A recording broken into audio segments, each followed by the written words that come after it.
Scarlett Lewis, you beautiful, beautiful human. We are on our what? Is it third time making this happen? Fourth? Third time's a charm. Third time's a charm, We have baby. audio this time. We have audio. No one has COVID. No prior commitments. Right. We're winning today. Jesse is on our side. That's right. That's exactly right. So I have to share with our listeners how we came into each other's life because I just think there are all of these serendipitous moments that are around every corner if you are aware and you lean into them. Do you remember how we met? Uh, well, remind me. So I know that we know someone in common. yes. So you were on our mutual friend Lenore has a podcast. And I think she still does the weekly pause. Yeah. And she had sent me a message and said, you have to dial into this and listen to Scarlett. She's Right. just such a beautiful, heartfelt human. And she was not lying. I listened to that podcast and just felt such a connection to you that I had reached out to you on social and just said, I love the work you're doing. You're a beautiful human. And that sprung forward our connection and just mutual admiration for each other. And we have some location in common, right? Isn't your husband is from someplace that's near where I live? You have a beautiful memory, my friend. Yes, and that is where we met for lunch. So Mm-hmm. talk about serendipitous moment. We had Mm-hmm. met, and I want to say it was a month after that. We were Mhm. going to be in the area for my brother-in-law's wedding.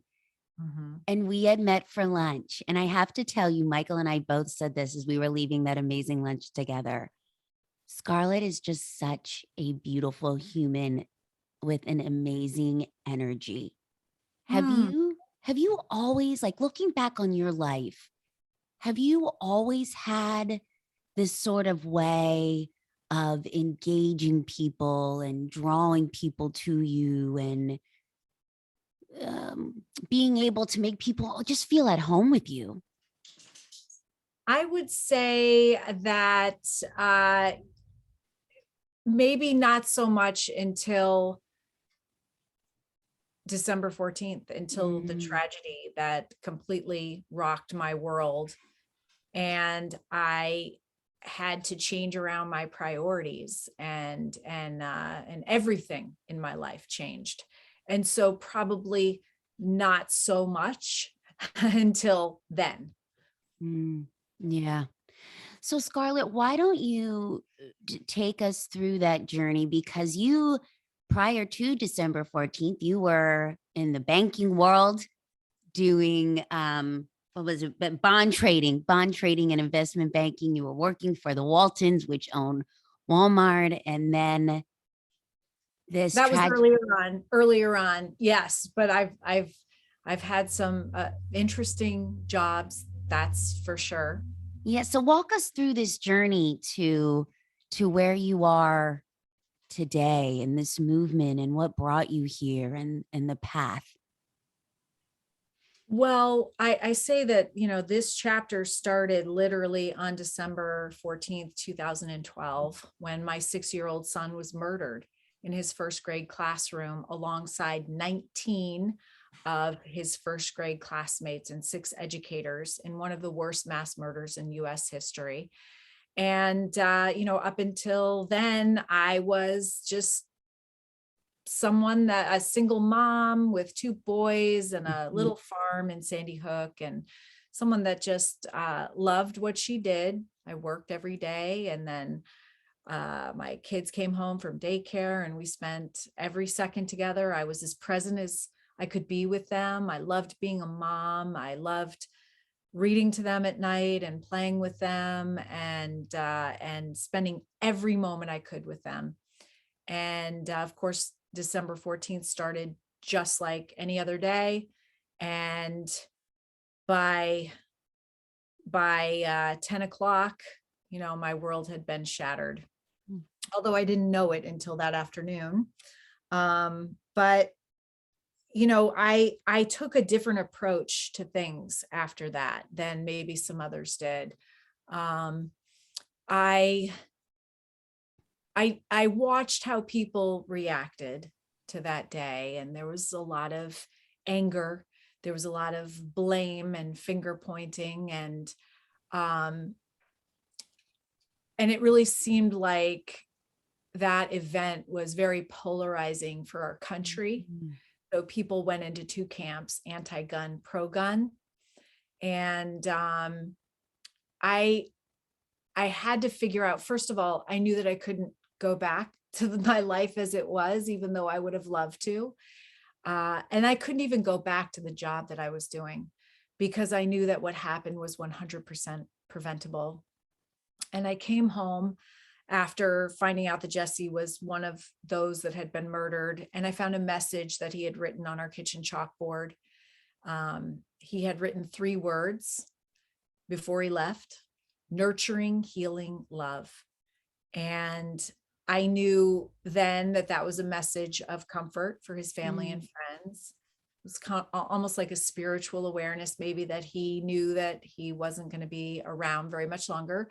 But I also knew that if the shooter, who had been a recent graduate of the Newtown school system, who came back to his elementary school where his mother had worked as well, if he had been able to give and receive nurturing, healing love, I knew that the tragedy would never have happened.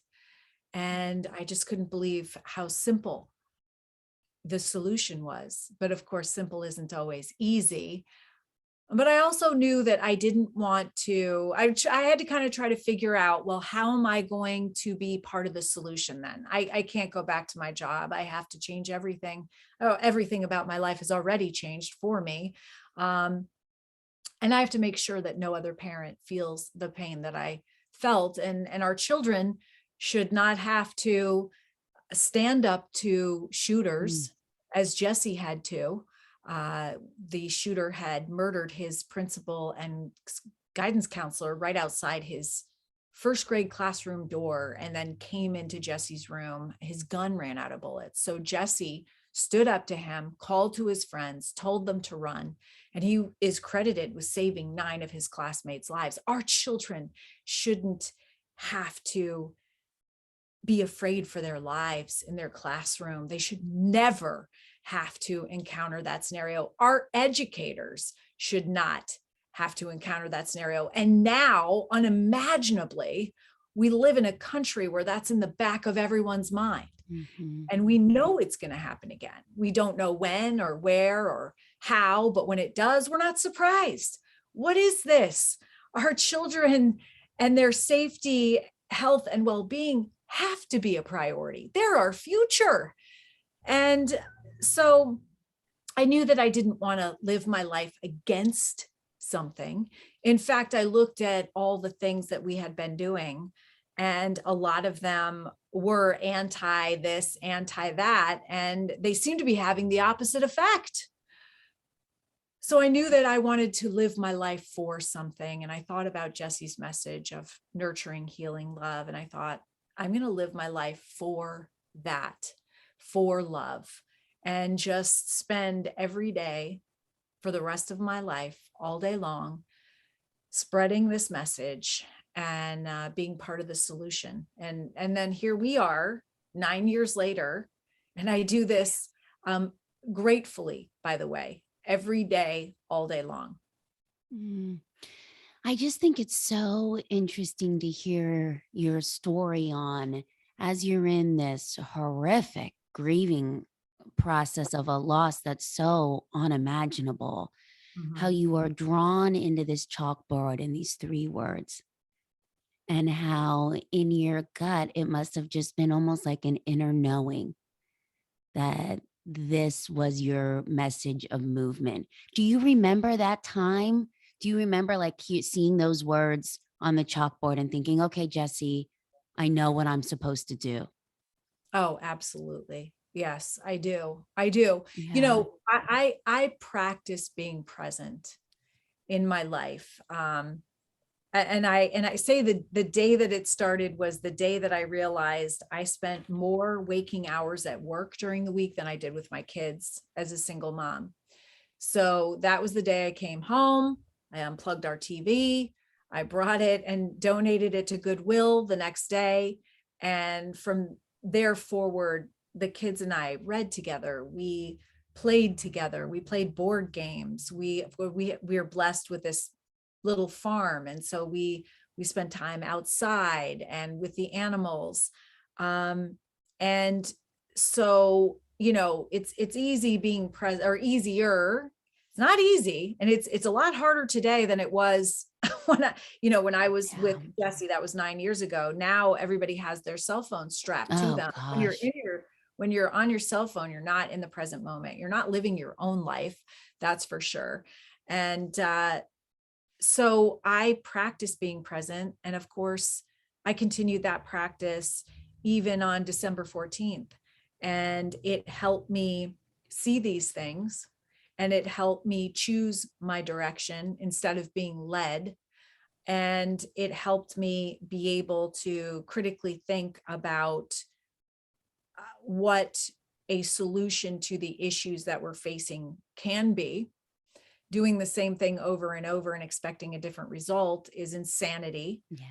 And I didn't want to join any sort of organization that had already been out there working, because, you know, clearly it's not working. And I wanted to take a different approach. So I decided that, I did a lot of research. I did a lot of surveys in the beginning of educators and what they felt like the issue was.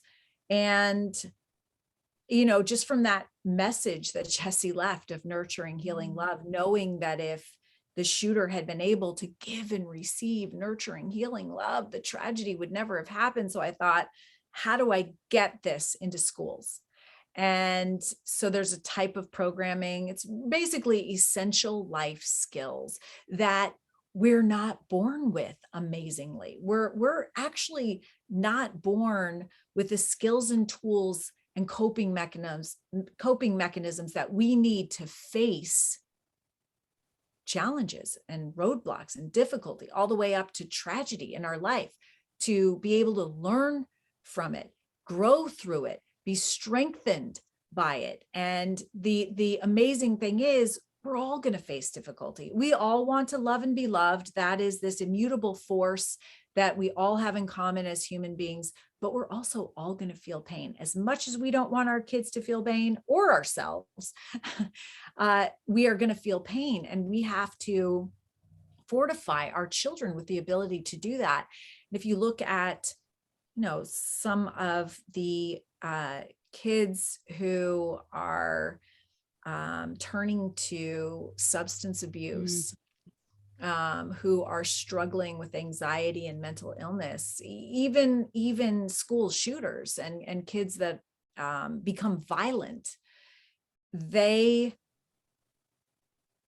are experiencing difficulty, and they lack the social and emotional competence to be able to handle it in a productive way.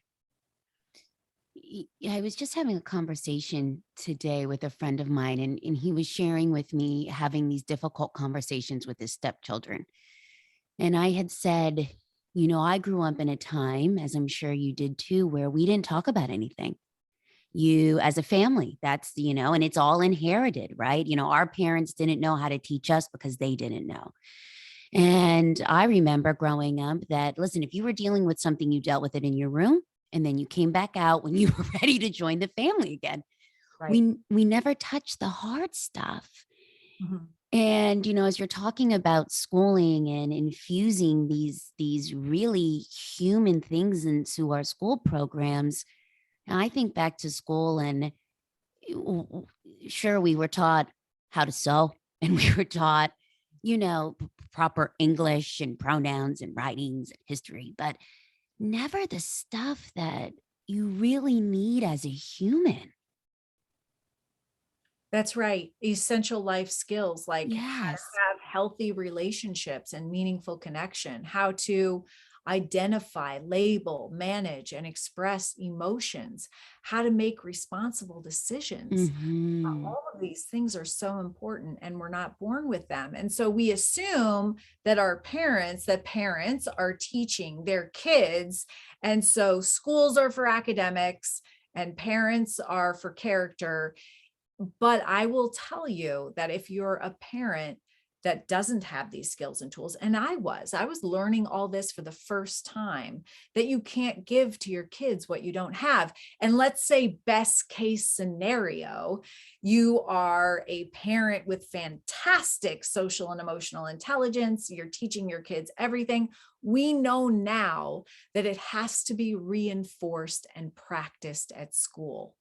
So we all have to be on the same page, working together for the best interests of our children. That has to be our Mm. priority. Up until now, it hasn't been.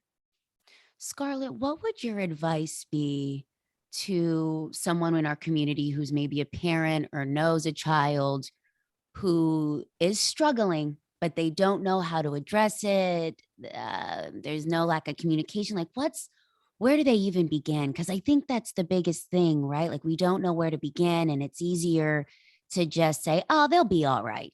So you brush it under the rug, you never address it. And then looking back, you think, God, we really should have had a conversation. Where do you begin? How do you start these conversations? It's so interesting because a lot of times before something happens, there are lots of flurry of calls that go around to different places, but never to the individual themselves. Mm, It takes so much courage to approach someone who is clearly hurting. A lot of times when we don't have the emotional capability of even expressing how we're feeling through our words. Amazingly, the majority of adults can only label three emotions: happy, sad, and mad. And so when I'm not able to tell you how I'm feeling, I'm going to express mm, that feeling in my behavior. So the behavior might look dangerous or rough, and it takes courage to come up to somebody like that, if you're a child or an adult, and see if they need help. Ask if they need help. Ask what they can do. You know, a lot of these kids are disconnected. They are isolated, simply because they are self-conscious. They feel like they are outcasts. They suffer from anxiety, and probably other issues as well. And so it's hard for them to find a place within their school community. Um, they may not have the best home life. And, you know, I think maybe sometimes we think kids are going to raise their hand and say, mm, excuse me, I'm having thoughts of self-harm and harming others. Can you please get me some resources? We know that only 70% of kids um, get get help. You know, so there's a big portion of kids that don't even ever get help. So I'm sorry, are you editing this? yes, I will. Yep. Okay, because that's the exact opposite. 70, we know that 70% of kids don't get help. And so they suffer alone. And so, you know, with that statistic, it's kind of not surprising that so many fall through the cracks and wind up helpless, hopeless, and very angry. Mm, And in some cases, rightfully so. mm. So true. So true. Scarlett, I want to go back to what you said. Maybe it was two conversations ago.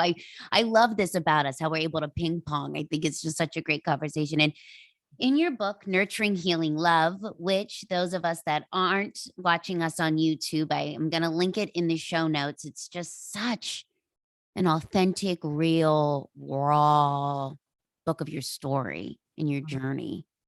And you talk in here early on about being a single mother of two boys and how you intentionally, as you talked about, you took the TV out and you intentionally took the time to be present with them. And I love how you talked about in the morning, you would curl up and snuggle with them, even if it meant being a few minutes late for work. Yeah. I think that we live our lives in such a tornado mode. Mhm. Tornado to be here, go here, do all the things, and never, to your point earlier, be in the moment with those that matter the most to us. Because you Mhm. never know when that's going to be the last moment together. Do you feel that you've always sort of had this intentional living mentality that you took the time to just be present with them? Or was it after the readings of Dr. Wayne Dwyer that you started to take a moment and pause, like reflecting back? Where do you think that came from? That's a good question. I mean, my book has the benefit of being kind of like a rear view mirror through the whole process, right? So Mhm. I know that I had a spiritual awareness as well, Mhm. as to what was going to happen. Um, but can't say that I lived my life uh, being present. I met friends who um, practiced being present and mindfulness, and they taught me, and I learned about the power of, our own energy. And so I did start to practice because of that. Not too long before Jesse's murder. So I feel like everything happens Mm. in perfect timing so that I had that presence. And I will say that that is the way to live your life with the fewest regrets, is to be present with the ones that you love. And that does not mean in front of the TV. It does not mean on your cell phone. It means sitting across from them, looking into their eyes, giving them hugs. Mm. That is how we are wired, to be our happiest and our safest and most comfortable is with one another. And you'll never have regrets if you do that. And I did do that. So Yes. I'm thankfully in a place where I have few regrets of the time that I was able to spend with Jesse, even though that was only 6 short years. Mm. I love that. And I love how you framed that in easy ways that cost no money. We Mhm. always think it's the fancy dinners, the vacations, the doing the things, being the things, but to sit with each other at the dining room table without the phones and have a true conversation Right. Right. is some It's amazing to me. I mean, we teach that, we have so many thoughts every day. And the whole movement started at Jesse's funeral when I said, please change one angry thought a day into a loving thought. And that really is what kickstarted the movement. Um, and the thing is, we can only focus on one thought at a time. We Mhm. think that we can multitask. We really can't. And so when you're sitting at the table and you're trying to have a conversation with somebody, or you're finishing up a text, or you're diverted with beep on your cell phone or something, you are not being present. And there's research also that shows that every time your attention is taken away, it takes a tremendous amount of time to come back and really get into the present Mm. moment again. And that is, at the end of your life, you're not going to wish that you read more news, or you were on your cell phone, or you did more social media. You're going to wish that you had spent more quality time with the ones that you love. And you're right, it is free, and they're right there. um it's funny because we also talk with gratitude about get tos versus have tos. And Sometimes people complain about, and I understand it, I get it, about having a mound of laundry or having to drive their kids here and there. But I say, wow, every once in a while, just stop and say, I get to do this with live children. Not everybody does. And I think that brings you back to what's really important in life. Scarlett, do you have, for someone who sees so much hurt and so much pain, and especially with the movement and the individuals that you deal with and the scenarios that you go into, right? How do you have a gratitude practice or some sort of intentional practice that keeps yourself connected to you as you go through this movement? I have a gratitude practice that starts before I open my eyes. Mm, I literally every morning I say a prayer, and it is, thank you, God, for giving me another day to help and serve. And so I'm automatically thinking gratitude before I even open my eyes. And this is the last thing that I say at night as well. Every day we're given a brand new opportunity to bring our light into the world. And each one of us has a unique light, and it is a gift to the world, every single one of us. And so we get another opportunity to offer that to others, to brighten other people's days. And the amazing thing about that, and the research behind love in action or compassion in action, is that love, hope, and healing comes back to us. So mm, while I'm doing this, I am also helping to heal myself, which of course is a continuous process. mm. I was just going to ask you if you felt that having this practice in place, the gratitude practice, and while it seems so simple, but it's the simplest things that have the most impact. Do you feel that you are looking for more good, and then what you look for, you find, so you're finding more good? You are going to find what you look for and what you focus on every day. I mean, the name of the organization is Choose, because first of all, it's a choice. You Mm, know, when I asked the congregation that day to please choose a loving thought over an angry thought every day, reminding everybody that it is a choice. Every interaction that mm, we have with each other is a choice. How you decide to get out of bed. You get out of bed, you're a little, if you're like me, you're a little creaky and sore and maybe a little tired. Are you going to be a grump? Are you going to say, mm, don't talk to me until I get my coffee? Or are you going to start your day with gratitude, thankful that you have a faucet where you can turn on water nearby to brush your teeth and flush the toilet? I mean, it's a choice. It's amazing. Such an important thing. And you know, this whole message, and then love is your focus. Love is mm, your focus. Remember, you can only focus on one thought at a time.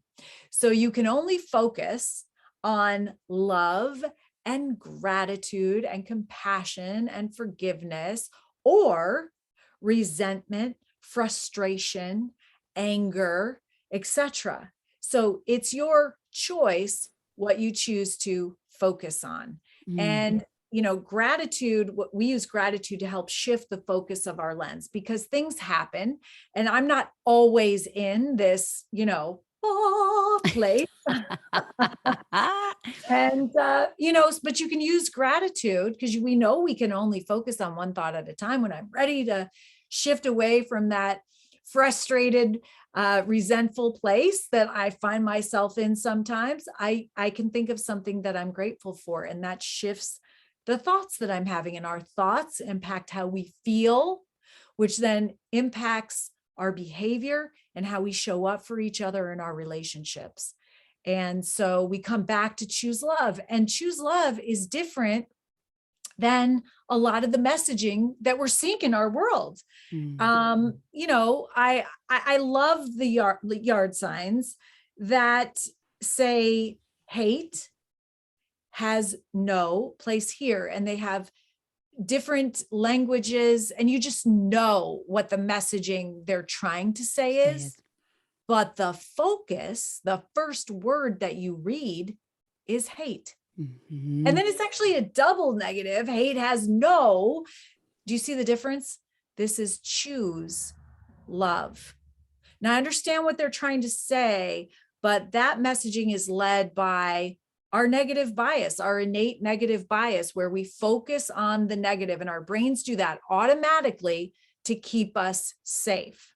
So this is part of the problem why all of these issues that we're experiencing continue to escalate, Mm. even though we know about them and we're focusing on them, because we fight against them. So war on drugs. Let's see. When did that start? A couple decades ago? And Mhm. how is that working for us? Mhm. Let's see. Anti-bullying. It's a double negative.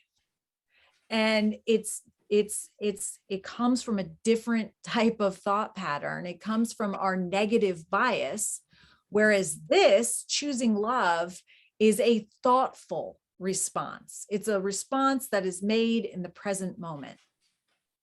Gosh, girl, I love that because it's something so simple as just being aware of the words that you are speaking, even to yourself. So important. In fact, at the end of a lot of my talks, I say, here's your homework. I probably shouldn't say that because Yeah. nobody, but I'm often talking to educators and students, and I say, just listen to the words that come out of your mouth. Mm. Listen with compassion to the words that come out of your friends' mouths or each other's mouths. It's amazing to me what we say. One of the big ones is, oh, that just makes me sick.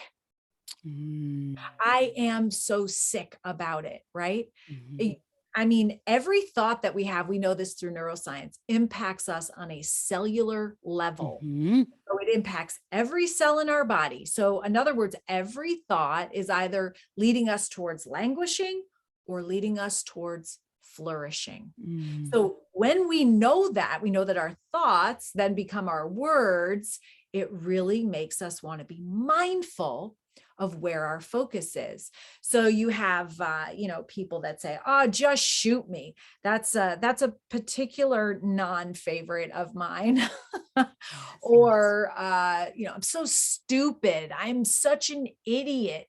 I am such an idiot. I mean, those I am statements, you're saying to your body who you are.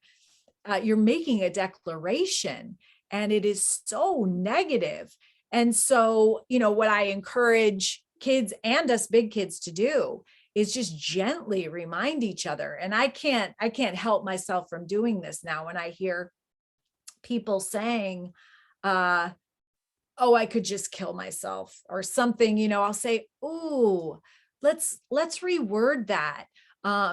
Like, that makes me sick. How about that makes me strong? How about Mm. that makes me resilient? Because it does, How about I'm learning so much through this scenario or whatever, just think about it and gently help each other turn those negative thoughts into positive ones. It's called positive affirmations, and our brains are plastic. I mean, we can literally rewire our brains to have that be our go-to, so that that little voice that's inside our heads that tell us we're not worthy, we're not enough, we're not as good as other people, that constantly compares and we fall short, that little voice can be our biggest cheerleader. That's what it's supposed to be, but our negative bias has turned it around. Literally, all of that is just trying to keep us safe. And it's okay. There's nothing wrong with you. We all do it. But we do have to start becoming mindful of it and turn it into what should be our best friend. Scarlett, I love that you are out into the world teaching this. I almost 40, and there were so many times in my life, my whole life, that I was my own worst critic. As you're talking about how we talk to people, I keep flashing to these conversations that I've had with myself for almost 40 years, getting up, looking in the bathroom mirror. And in my mind, I automatically go to, oh, look at the bags under your eyes. You didn't send that email yesterday. You didn't call your mom back. You didn't send that text. You're a loser. You always do this, da da da da da da da da, before Yeah, the world even got its hands on me. right. And I just think how different our life could be if we could just recognize the person living in our head and switch the narrative. And I love that you're out there teaching that. And love ourselves Yes. and accept ourselves. Absolutely. I remember growing up and doing the same thing, looking in the mirror and looking at my body, hating my Mm. body, hated my body. And now I look at my body, it's not perfect, but I just love it. I think, oh, thank you, body, every day. You get out of bed, you do everything that I ask you to do. I don't always treat you that well, but it doesn't matter. You might complain a little bit, but you do what I ask of you anyway. And I'm just so grateful. Wow. Thank you. So many people can't can't can't walk, have bodies that are ill, and mine is getting up for me every day and rising to the occasion, and I'm just so grateful.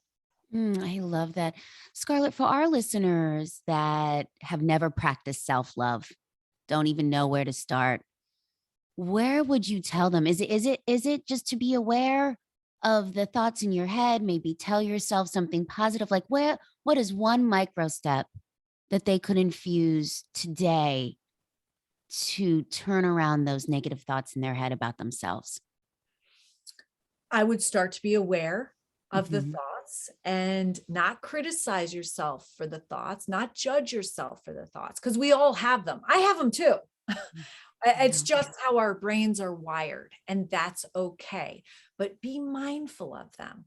Write down maybe the most egregious of them on a piece of paper on one side, on the left side, and then on the right side, write a positive statement, flip it around. Mm. I am so stupid, right? Then write, I am intelligent. I am worthy. I am enough. I choose love. I am beautiful.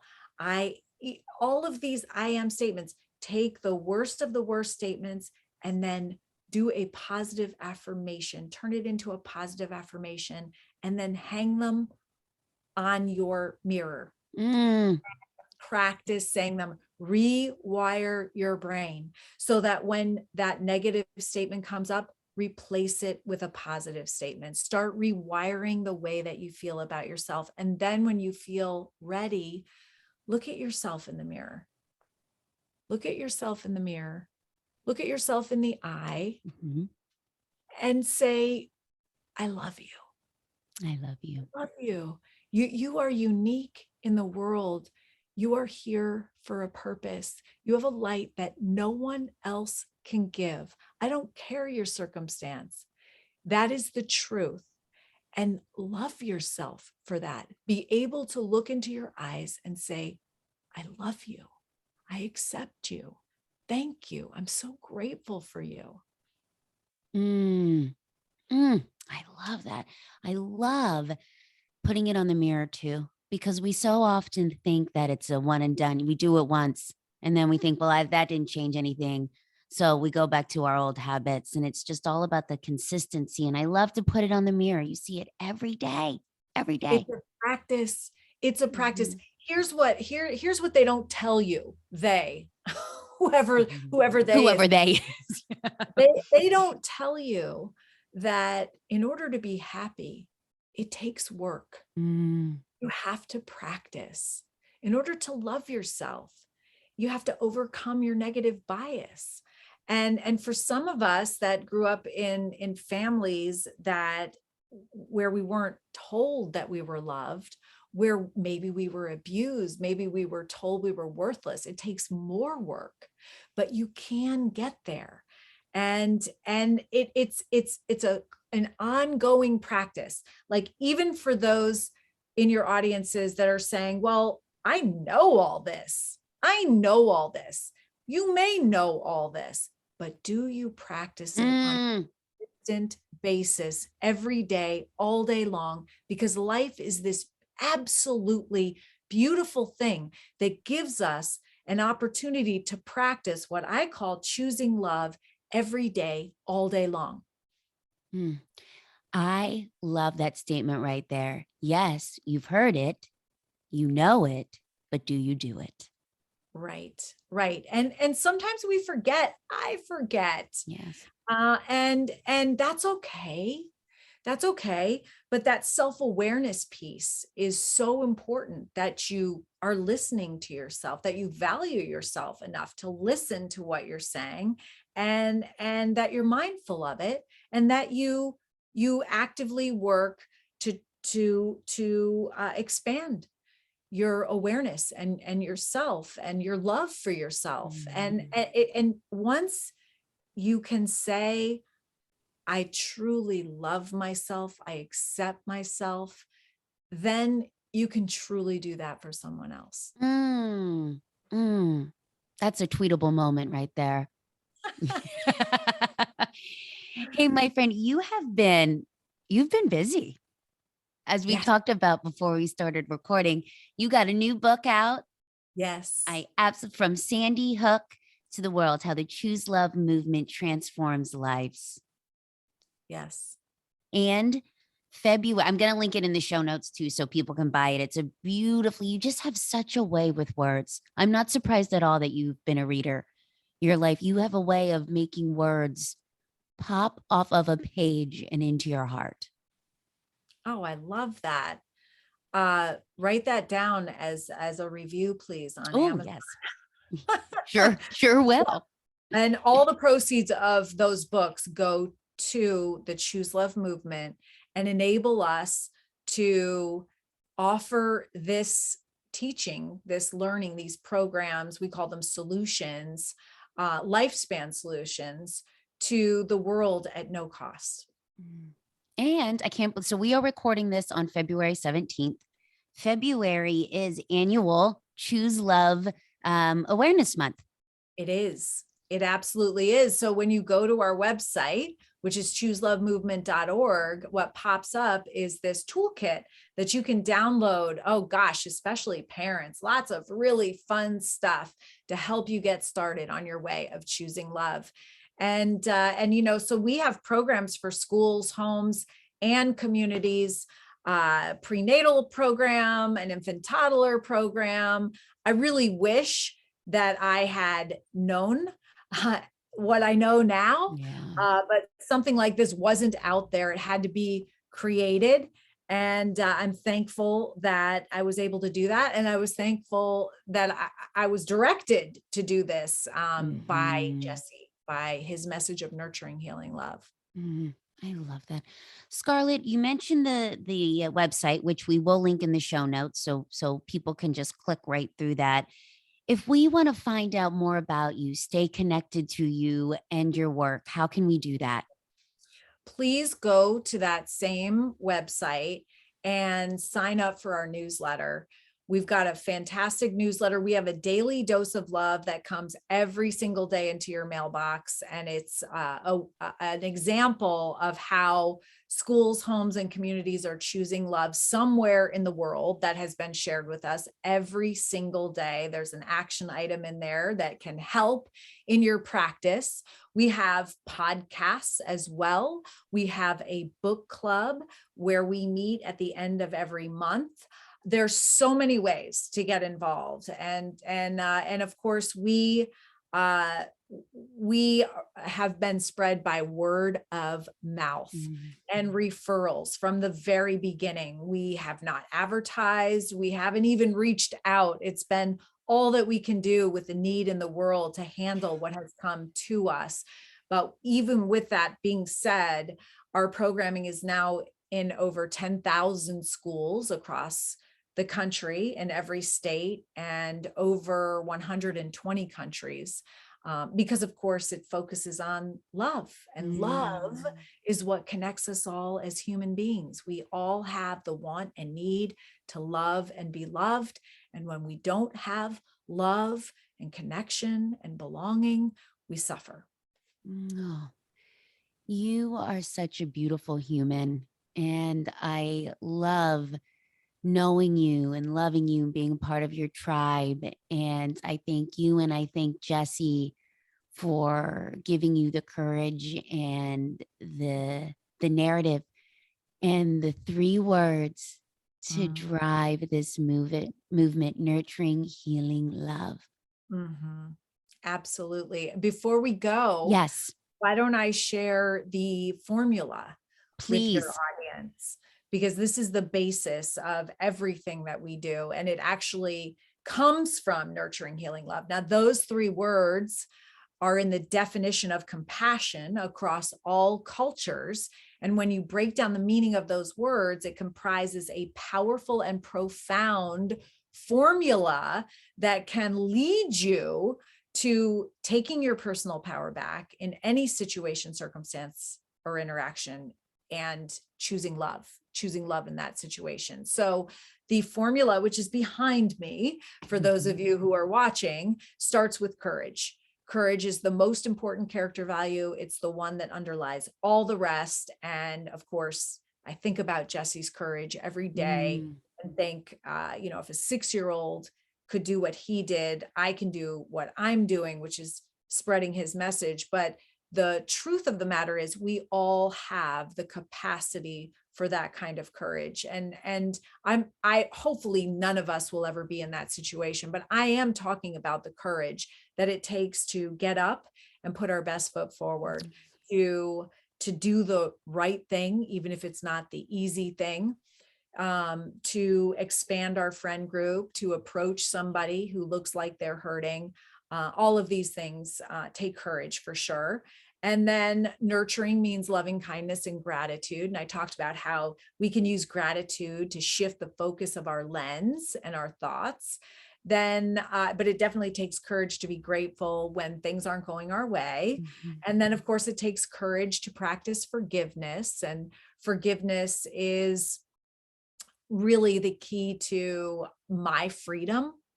The fact that I chose to forgive the shooter, and not allow him to have control over my thoughts that impact how I feel, that then impacts how I behave and how I show up in my relationships. And the way that I took my personal power back was through forgiveness. We oftentimes think that forgiveness is a gift that we give the person who hurt us, who doesn't deserve it, who may not care, doesn't know, is not sorry. But in reality, the decades of research and the benefits of practicing research are for the person who forgives. That is who the Mm. true gift is for. So, but it absolutely takes courage to forgive, for sure, in certain situations, and also forgive ourselves for things. Yes.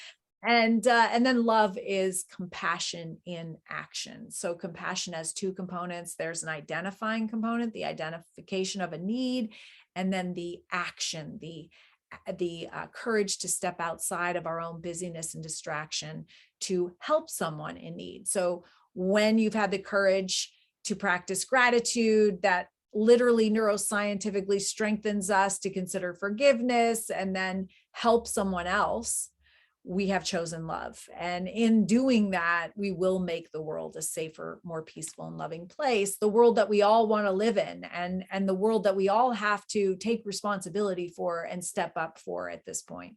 Mm, that's great. That's a world I want to live in, and I'm glad to be living in it with you, my friend. Oh, same, Megan. Thank you. Thank you.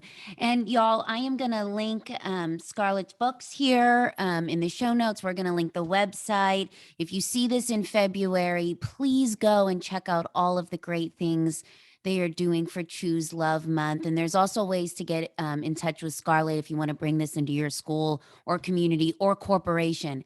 This is not just for schools. This is not just for homes.